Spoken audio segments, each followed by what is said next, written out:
আসসালামু আলাইকুম ওয়া রাহমাতুল্লাহি ওয়া বারাকাতুহু। ফিনান্সিয়াল লায়াবিলিটিস আমরা জানি। এখন এই ফিনান্সিয়াল লায়াবিলিটিসটা কখন রিকগনিশন করা হয় এবং কখন সেটাকে ডিরিকগনিশন করা হয়, এটা নিয়ে ফিনান্সের একটি গুরুত্বপূর্ণ বিষয়। যারা ফিনান্সের অ্যাকাউন্টিং স্টেটমেন্টগুলো করে থাকেন তারা এই বিষয়টাকে খুব গুরুত্বের সাথে দেখে থাকেন। সো আসুন আমরা recognition and derecognition of financial liability সম্পর্কে একটু জানি। সো রিকগনিশন হচ্ছে আমরা জানি স্বীকৃতি, আর ডি রিকগনিশন হচ্ছে স্বীকৃতি প্রত্যাহার করা, অস্বীকৃতি বলা হয়। হ্যাঁ, স্বীকৃতি আসলে অস্বীকৃতি বলবো না, এটা বলে স্বীকৃতি প্রত্যাহার করা, কারণ রিকগনিশন হওয়ার পরে কিন্তু ডি রিকগনিশনটা হয়। So recognition and derecognition of financial liabilities, এটা সম্পর্কে জানার জন্য প্রথমে জানি আমরা ফিনান্সিয়াল লায়াবিলিটিসটা কী জিনিস।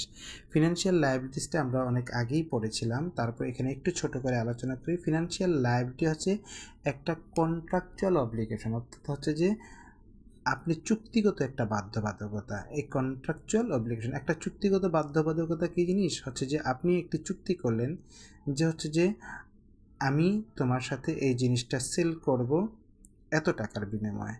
সো আপনি যখন এই কন্ট্রাক্টটা বিক্রয় করলেন, কন্ট্রাক্টটা করলেন, তখন সে পণ্যটা তাকে দিয়ে দিল, বিনিময়ে তাকে টাকাটা দিতে হচ্ছে। হ্যাঁ, এই যে ক্যাশ টাকাটা দিতে হচ্ছে অথবা ক্যাশ টাকার পরিবর্তে অন্য কোনো ফিনান্সিয়াল অ্যাসেট বা ইনস্ট্রুমেন্ট দিতে হচ্ছে, তখন এটা হচ্ছে এক ধরনের লায়াবিলিটি। সো যখন সে মালটা আপনাকে ডেলিভারি দিল তখন আপনার উপর একটা বাধ্যবাধকতা তৈরি হয়ে যায় তাকে ক্যাশ দেওয়া অথবা কোনো ফিনান্সিয়াল ইনস্ট্রুমেন্ট দেওয়া। এটি হচ্ছে ফিনান্সিয়াল লায়াবিলিটি। যখন আপনি কোনো কন্ট্রাক্টে এইভাবে পৌঁছান যে আমি আপনাকে এই জিনিসটা দিব, তার বিনিময়ে আপনি আমাকে ক্যাশ দিবেন অথবা অন্য কোনো ফিনান্সিয়াল অ্যাসেট দিবেন, এটা হচ্ছে আপনার জন্য একটা ফিনান্সিয়াল লায়াবিলিটিস তৈরি হলো। সো দেখেন সংজ্ঞাটা একটু যদি পড়ি, deliver cash or another financial asset to another entity. অন্য কোনো পার্টিকে আপনি কি দিবেন? ক্যাশ দিবেন অথবা অন্য কোনো ফিনান্সিয়াল অ্যাসেট আপনি দিবেন। অথবা এক্সচেঞ্জ ফিনান্সিয়াল ইনস্ট্রুমেন্ট, অথবা নিজেদের মধ্যে ফিনান্সিয়াল ইনস্ট্রুমেন্ট ক্যাশ অথবা ডিবেঞ্চার অথবা হচ্ছে যে বন্ড অথবা পেয়েবল, ডেবিট, আপনার হচ্ছে রিসিভেবল, এগুলো নিজেদের মধ্যে কী করবেন?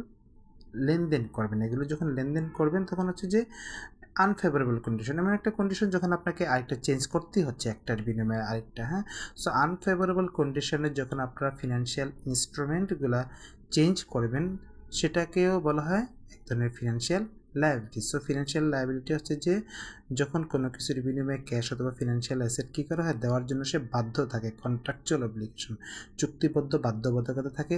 অথবা একটা হচ্ছে যে আনফেভারেবল সিচুয়েশনের কারণে যখন এক ধরনের ফিনান্সিয়াল অ্যাসেটের সাথে আরেক ধরনের ফিনান্সিয়াল অ্যাসেট চেঞ্জ করতে বাধ্য হয়, তখন এই ধরনের কন্ট্রাকচুয়াল অব্লিগেশনকে আমরা কি বলবো?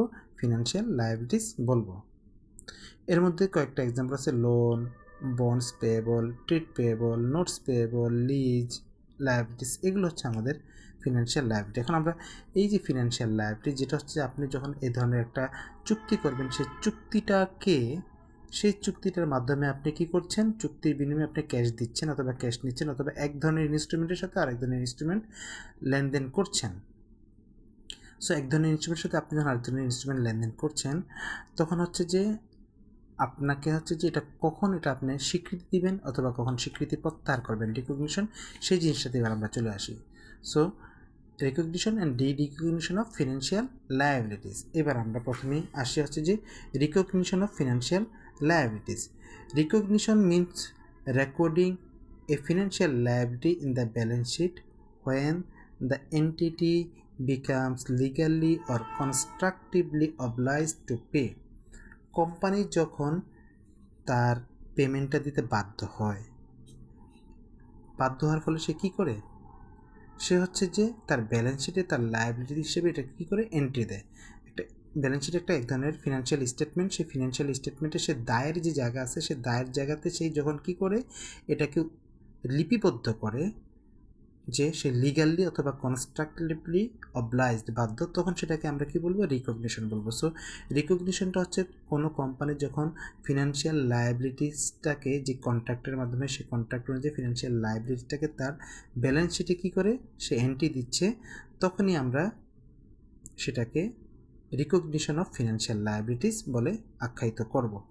এখন আপনারা বলতে পারেন লিগাল হচ্ছে আপনি যেহেতু একটা কন্ট্রাক্ট করেছেন, আপনি হচ্ছে রেজিস্টার্ড কন্ট্রাক্ট করেছেন, আপনি তাহলে লিগালে বাধ্য। কনস্ট্রাকটিভলি অবলাইজড কীরকমভাবে? কনস্ট্রাকটিভলি হচ্ছে এরকম যে কোনো কোম্পানি বলে থাকে আসলে সেই কোম্পানিকে কন্ট্রাক্টের মধ্যে ঈদ বোনাস দিতে বাধ্য নয় শ্রমিকদেরকে, অথচ সে প্রতি বছর বছর ধরে শ্রমিকদেরকে কী করে যাচ্ছে একটা ঈদ বোনাস দিয়ে আসতেছে।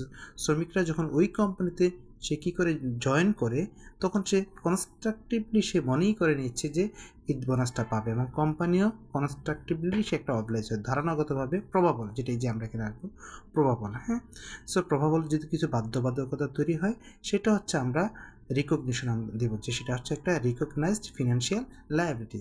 সো আমরা সংজ্ঞাটা পড়লাম, এবার দেখি কিভাবে রিকগনিশনটা ফিনান্সিয়াল লায়াবিলিটি রিকগনিশন হয়।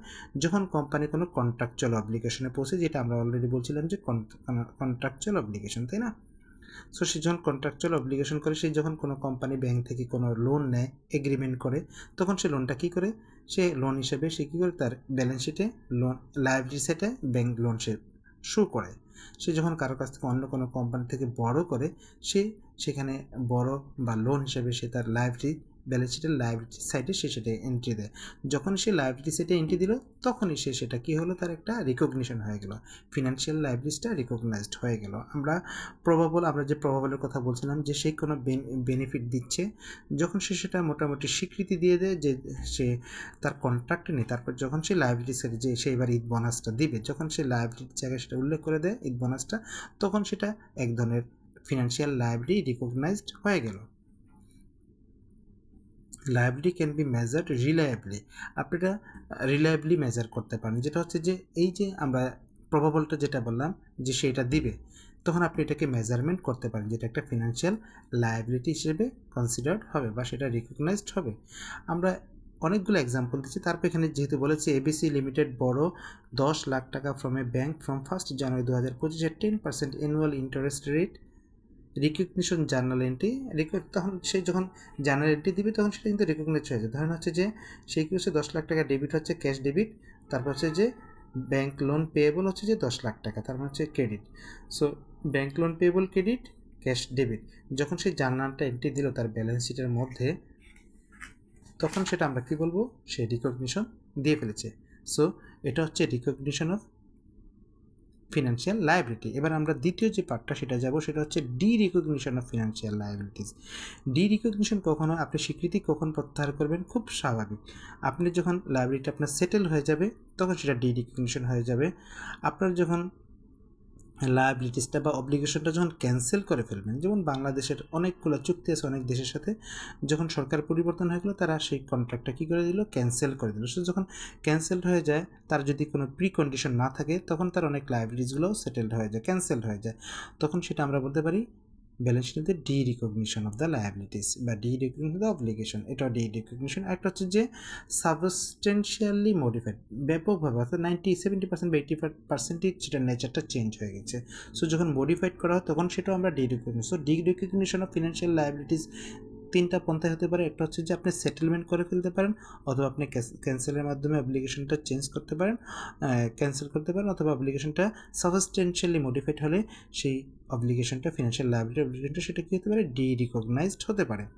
সেটেলমেন্টের যেমন আমরা এক্সাম্পলটা যদি আমরা বলি, কোম্পানি যে আগের কোম্পানির কথা বলছিলাম এবিসি কোম্পানি, সেই 10 লাখ টাকা কী হচ্ছে ব্যাংক থেকে লোন নিয়েছিল, সে যদি ব্যাংক থেকে 10 লাখ টাকা পরিশোধ করে দেয়, অর্থাৎ তার ক্যাশ যদি কী হয় যে ক্রেডিট হয় এবং লোন পেবল ডেবিট হয়, মানে জার্নাল এন্ট্রিটা যদি দেখে সে যদি 10 লাখ টাকা পরিশোধ করে দেয়, লোন পেবলটা ডেবিট হওয়ার মাধ্যমে জিরো হয়ে যাবে, তাহলে তার অ্যাকচুয়ালি সেটেলমেন্টের মাধ্যমে কী হয়ে গেল, পরিশোধের মাধ্যমে তার ফিনান্সিয়াল লায়াবিলিটি শেষ হয়ে গেল। এবার যদি আমরা ক্যান্সেলের কথা বলছিলাম, যে অনেক দেশের সাথে অনেক কোম্পানির সাথে কন্ট্রাক্ট কী হয়ে যায়, ক্যান্সেল হয়ে যেতে পারে, তখন সেখানে আপনার D recognition of financial liabilities হয়। আর মডিফিকেশনটা হচ্ছে কি, এখানে মডিফিকেশনটা যদি আমরা এক্সাম্পল দিয়ে আপনাদেরকে বলি, যেমন হচ্ছে 1 লাখ টাকা কোনো ব্যাংকে রাখলো, সে ইন্টারেস্ট পাবে হচ্ছে, লোন নিল, সে ইন্টারেস্ট দেওয়ার করছিল 10%, মানে 1 লাখ টাকায় আপনার 10,000 টাকা 1 বছর পরে, কিন্তু ব্যাংকে গেলো সেটা 4% রেটে, আবার নতুন করে তাকে ফেসিলিটিসটা সে মডিফাই করলো, এখন সে মডিফাই করে 4% রেটে যখন সে লোনটা করলো, তখন হচ্ছে 4,000 টাকা দিতে হবে। সো আগে যেখানে ছিল হচ্ছে যে 10,000 টাকা, সেখানে এখন হয়ে গেলো 4,000 টাকা। সো আপনার যে কন্ট্রাক্টটা ছিল সেই কন্ট্রাক্টটা নতুন করে চেঞ্জ হয়ে গেল।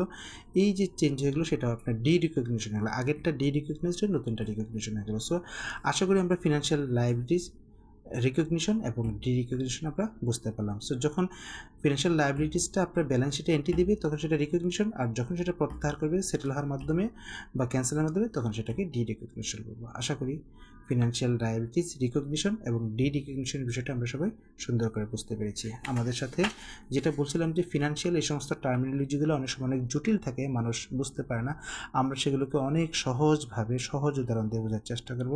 আশা করি তখন আমরা ফিনান্সের যে জটিল বিষয়গুলো অনেকের বুঝতে কষ্ট হয় সেই জিনিসগুলো বুঝতে অনেকের কাছে সহজ হবে, এবং ধারণাগুলো ক্লিয়ার হলে আমরা ব্যবসা বাণিজ্য করতে পারবো ভালো করে এবং ভালো প্রফিট অর্জন করে দেশ, জাতি এবং নিজের ব্যবসা প্রতিষ্ঠানকে অনেক উজ্জ্বল করতে পারবো।